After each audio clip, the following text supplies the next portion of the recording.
6:38. A esta hora continuamos con más. Vamos a darle la bienvenida a nuestro invitado de la mañana de hoy. Él es Antonio Delicio, quien es profesor titular de la Universidad Central de Venezuela, investigador del Centro de Estudios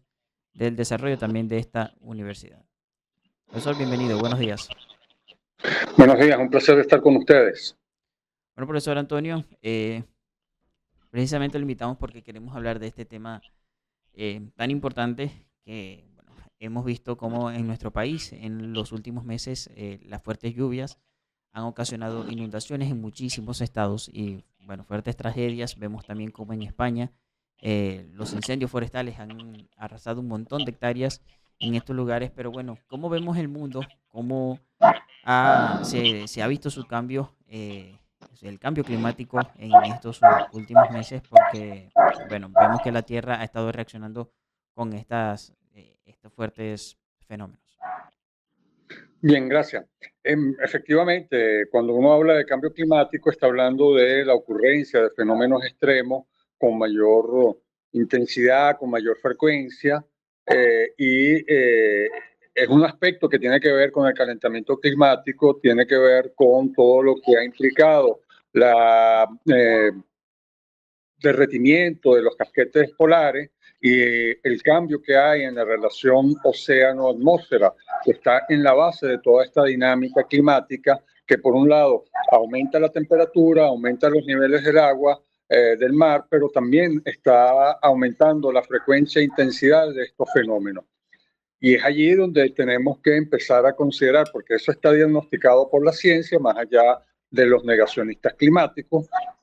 No vamos a entrar en la discusión de la falsedad de los negacionistas climáticos, pero sí es importante empezar entonces a considerar lo que en el marco del Convenio de las Naciones Unidas para el Cambio Climático se llama no solamente mitigación, sino también adaptación climática. Y hay que repensar efectivamente toda la manera como se ha venido ocupando, cómo se ha venido utilizando, cómo se ha venido interviniendo por parte del ser humano los espacios. Cuando nosotros hablamos de la importancia y de la magnitud y del desastre que han ocasionado las lluvias en Venezuela, hay que decir que no es un desastre natural, es un desastre, por supuesto, debido a las lluvias, pero también por la manera como hemos ocupado, en el caso de toda nuestra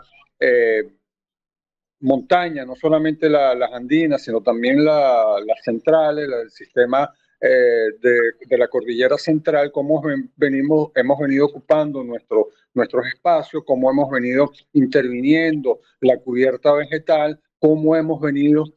urbanizando, y es ahí donde está lo más peligroso, urbanizar cuencas, ¿verdad?, que pueden ser excepcionales de los ríos, pero esas cuencas excepcionales de los ríos, en momentos cuando llueve con la frecuencia, intensidad y la magnitud que ha llovido en los meses de junio, julio, particularmente de este año, agosto ha sido un poco menor. Eso quiere decir que los ríos vuelven por su cauce y se llevan por delante todo lo que está allí ubicado en un sitio donde le pertenecía al río. Y eso es un aspecto fundamental. Recordemos nosotros que el evento de mayor magnitud registrado y que se le ha hecho seguimiento fue la llamada desgracia de Vargas, la manera como en el año 99 el territorio de Vargas, el territorio del municipio Vargas, sigue llamándose municipio Vargas, del hoy estado La Guaira, fue realmente impactado por unas lluvias que se concentraron durante 3 días, alrededor más de 400 milímetros, que ese es un promedio anual que llueve en Vargas, y en ese sentido todo el desastre que ocurrió en Vargas, pues desastre que todavía no ha sido recuperado. Pues entonces allí se tomaron en consideración, por ejemplo, tratar de reubicar algunas zonas, como puede ser Carmen de Uria, pero se mantuvieron en otros espacios, como puede ser en la cuenca del río San Julián, en el caso de los corales, se mantiene allí la presencia de una urbanización que está metida dentro del cauce excepcional del río San Julián. Eso mismo podemos decir en el caso del río Chama, en el caso de todo lo que ha venido ocurriendo, las tejerías, todo lo que ha venido ocurriendo que han marcado de una manera muy significativa todos los eventos de gran magnitud que ha llevado tanto a pérdida de vidas materiales como a pérdida de vidas humanas. Profesor, esto que nos comenta sobre, bueno, repensar bueno, estos modelos que se están llevando a cabo y también, bueno, las afecciones que se ven en las distintas partes del país porque hay construcciones cerca de sitios que son pertenecientes a la tierra, pero bueno, ya están establecidos ahí. ¿Qué es lo que se debe hacer para que, Bueno, bueno, mira, esta familia, bueno, esta situación no siga ocurriendo o al menos no se siga ocupando estos espacios que son de estos cauces o que pertenecen a la naturaleza? nosotros tenemos una ley, ¿verdad?, que obliga, nuestras leyes obligan a dejar un margen de, anteriormente eran de 50 metros de lado y lado de los cursos de agua. La nueva versión que tenemos para la ocupación del territorio habla de 200 metros. Eso habría que respetarlo. Entonces, las viviendas que están ahí en esos 200 metros, que es un número que puede ser pequeño para algunos y grande para otros, pero no existiendo planes de ordenamiento territorial realmente locales que en cada circunstancia nos diga, mira, realmente este cauce del río el tiempo los tiempos de retorno, por las estadísticas que tenemos, puede desbordarse cada vez que llueve con una intensidad superior a los 40 milímetros, a los 50 milímetros por hora, no existiendo eso, y a la FAT, y eso lo deberíamos tener, pero no existiendo, hay que empezar a respetar esos márgenes. Y entonces las personas que están ubicadas en esos márgenes están en riesgo. Y eso es una realidad por la que tenemos que pasearnos. No es un problema de tratar de decir que y castigar a la gente que está allí asentada, pero sí hay que pensar en reubicarla. Y ahí es una realidad, pues es una realidad por la que tenemos que pasearnos porque es una gente que está en peligro. Entonces hace falta una reubicación, por supuesto, respetando toda la identificación que tiene la gente con su territorio, no hay que reubicarlo como pasó en los sucesos de Vargas, en refugio, que estuvieron mucho tiempo en refugio, los mandaron a la gente que fue afectada por el deslave de Vargas, los enviaron inclusive a sitios bastante alejados en el propio estado de Bolívar, etcétera. No, hay que tener realmente conciencia de que eso puede ocurrir y hay que empezar a edificar no en contra de la naturaleza, no en contra del clima, no en contra de la hidrología, sino a favor del clima y la hidrología, sabiendo que en tiempos de cambio climático, en tiempos cuando el calentamiento global tiende a intensificarse, en tiempos en que los fenómenos pueden ocurrir con intensidades y con mayor frecuencia, es necesario tomar las medidas porque para eso estamos nosotros en el marco de la Convención de las Naciones Unidas sobre el Cambio Climático, y así como el mitigar es fundamental, adaptarse a las nuevas condiciones de temperatura, de estacionalidad, de frecuencia de los fenómenos extremos es una obligación también. Bueno, en referencia a esto que nos está comentando, bueno, sobre estos cambios el calentamiento global y estas cosas, también hemos visto como en esto que ya le comentaba sobre estos incendios, por ejemplo, que están ocurriendo en España y como en nuestro país también han aumentado mucho las temperaturas, porque, bueno, nos han llegado también comentarios de personas que viven en ciudades del país que donde el clima es, bueno, un poco más agradable, las temperaturas son un poco más bajas, igualmente sienten mayor calor y por ejemplo, en ciudades como Maracaibos, que son, o en el estado Zulia, que es completamente caliente, que las temperaturas son altas, se ven incluso eh, mucho más fuertes este calor. ¿Qué acciones se deberían tomar, por ejemplo, para mitigar esta situación? ¿Cómo poder adaptarse o al menos aliviar un poco esta situación? Hay que enverdecer nuestras ciudades, Y es ahí donde están las responsabilidades de los alcaldes. Los alcaldes realmente no están haciendo mucho para mejorar el verde urbano. Si nosotros queremos bajar la tasa de calor que sentimos, hay que tener más verde en la ciudad. Y recordemos que el asunto del arbolado urbano es un asunto capital, es un asunto que obliga a repensar nuestras ciudades en el siglo XXI. Esas ciudades que nosotros las tenemos como básicamente como asfalto, cemento, hormigón, se convierten en un horno en tiempos de verano, en el tiempo de verano con o sin calentamiento del cambio climático. Entonces, nosotros nos preocupamos por el cambio climático y nos preocupamos porque la temperatura del planeta no suba más allá del 1.5 grados centígrados con respecto a las temperaturas que teníamos en la época preindustrial, pre-revolución industrial. Ahora bien, cuando nosotros tomamos las diferencias de temperatura entre el centro urbanizado y densificado de la ciudad con mayor cantidad de asfalto y cemento y lo comparamos con la temperatura de los alrededores, nosotros podemos llegar a temperaturas mayores de diferencia entre el centro y los alrededores de la ciudad de más de 10 grados centígrados. De hecho, nosotros tuvimos tenemos como en manos registros que realmente pueden testificar estas diferencias de temperatura. Y estoy hablando de estudios que se hicieron hace más de 50 años, como es el caso de la edición aniversaria que en conmemoración del cuatricentenario de Caracas hizo la Universidad Central y que se llama el Atlas Hidroclimatológico de la ciudad de Caracas, del Valle de Caracas. Ahí se tomaron durante 3 días, 3 años, estoy hablando del año 1966. Estoy hablando de un estudio sinóptico que se hizo tomando temperatura.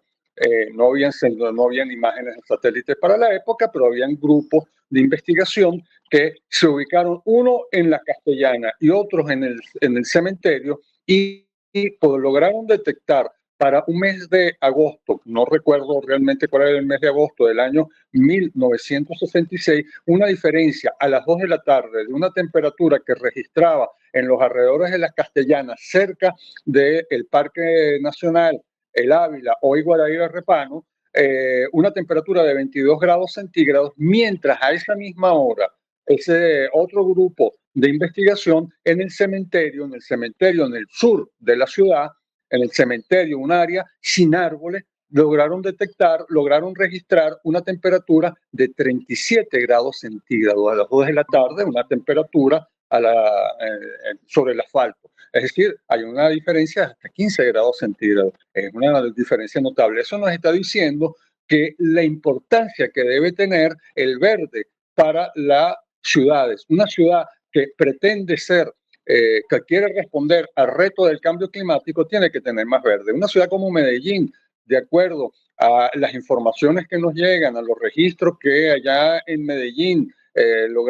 han logrado establecer, han logrado hacer de seguimiento, por el enverdecimiento urbano han logrado bajar la temperatura en estos últimos 4 años, han logrado bajar la temperatura en alrededor de 3, 4 grados centígrados, una cifra apreciable. Nada más enverdeciendo, haciendo corredores verdes. No es nada más sembrar el árbol. Nosotros, cuando le pedimos a los alcaldes, siempre estamos hablando de cómo sembrar más árboles, pero no es solamente un problema de sembrar el árbol, es un problema de tener una visión de ocupación del verde urbano que vaya mucho más allá del árbol aislado que sembramos y hacer realmente corredores verdes, así como hablamos de corredores viales para tener una imagen. Ok, bueno, profesor, también en referencia a toda esta situación, vemos que en nuestro país siempre ha sido su mayor actividad económica ha estado centrada en el petróleo e igualmente también en las minerías, en los distintos minerales que se extraen de los suelos, bueno, en las distintas regiones. ¿Cómo esto también genera un impacto en medioambiental? Y bueno, esta es la principal actividad económica que tiene el país, pero ¿qué alternativas se pudiesen tener para que, bueno, esta no se siga teniendo dependencia de la tierra y se siga afectando la misma? Bueno, hay un desarrollo de lo que se llama la economía verde, economía basado en el uso de eh, los componentes del ambiente que son renovables, el uso de los componentes del ambiente que puedan estar asociados al mantenimiento de las funciones ecosistémicas y en ese sentido hacer un encadenamiento aguas arriba de lo que son, por ejemplo, todo nuestro desarrollo, toda nuestra capacidad, nuestra masa vegetal tanto agroforestal como inclusive agrícola, pero una agricultura basada en las condiciones de tropicalidad en las que se desenvuelve Venezuela y iniciar los procesos de investigación y desarrollo que del árbol o del elemento vegetal nos pueda llevar no solamente a la producción de fibra, no solamente a la producción de alimentos, sino inclusive empezar a desarrollarnos en áreas de alta competencia a nivel mundial, como puede ser la farmacopea de tipo biológico, el empleo y el desarrollo de elementos para edificar nuestras ciudades, porque claro, tenemos que arborizar más nuestras ciudades, pero también tenemos que tener nuevos componentes, nuevos elementos constructivos que en lugar de utilizar cemento puedan utilizar elementos de nuestra vegetación, de nuestro arbolado, elementos constructivos que en lugar de convertirse en grandes hornos, que conviertan a las ciudades en grandes hornos, puedan realmente mantener condiciones dentro de la habitación, dentro de la vivienda, más cónsonos con el clima tropical, un clima tropical de temperaturas que van a ser promedio más elevadas. Cuando se hacen simulaciones de cuál va a ser el clima de una ciudad como Caracas, no va a ser el de promedio de 23, 24 grados centígrados, sino inclusive se está hablando de 26 grados centígrados. Entonces hay toda una perspectiva de economía verde basada en los encadenamientos que nosotros podemos hacer desde aguas arriba hasta desarrollo de innovación y de nuevas tecnologías, como puede ser la biofarmacopea, como pueden ser los biomateriales, que es el reto que Venezuela tiene que asumir, sabiendo que más temprano que tarde el petróleo y el gas, pero particularmente el gas todavía es considerado un hidrocarburo de la transición, y cuando hablamos de transición quiere decir que en algún momento va a dejar de serlo hacia nuevas propuestas alternativas de energía renovable. Pero en ese interín, mientras seguimos produciendo petróleo con las concesiones que se han dado, hay que empezar a apostar a una Venezuela ecoproductiva, una Venezuela que basada en el aprovechamiento de las cadenas de las funciones ecológicas pueda desarrollar una economía que así como lo pide el desarrollo sostenible, sea ecológicamente viable y socialmente incluyente. Entonces, sobre esa base, Venezuela está en el deber, igual que todos los países del mundo, de transitar por esa vía de la economía sostenible, una economía sostenible que realmente deje atrás todas las intervenciones económicas que estén aumentando el peligro del cambio climático y en ese sentido hay que recordar que el petróleo es una de las principales actividades que genera gases de efecto invernadero y no estoy diciendo que vamos a dejar de producir y hay que dejar de producir petróleo de la noche a la mañana, pero sí prepararnos para un escenario de 20 años, por ejemplo, que nos lleve a tener esa Venezuela ecoproductiva, una Venezuela que aproveche de sus ventajas como país biodiverso. Hay que recordar que Venezuela está ubicado entre los 20 países con mayor biodiversidad del mundo, un país geográficamente diverso, un país que además de tener Mar Caribe, además de tener Andes, tiene Amazonas, tiene no solamente fachada en el Mar Caribe, sino también tiene una fachada atlántico, tiene los llanos. Yo creo que eso hay que aprovecharlo para enrumbar a ese país que pueda ser ecoproductivo, que pueda ser sostenible para el siglo XXI, para ya la segunda mitad de este siglo XXI, ya estando en el año 2025.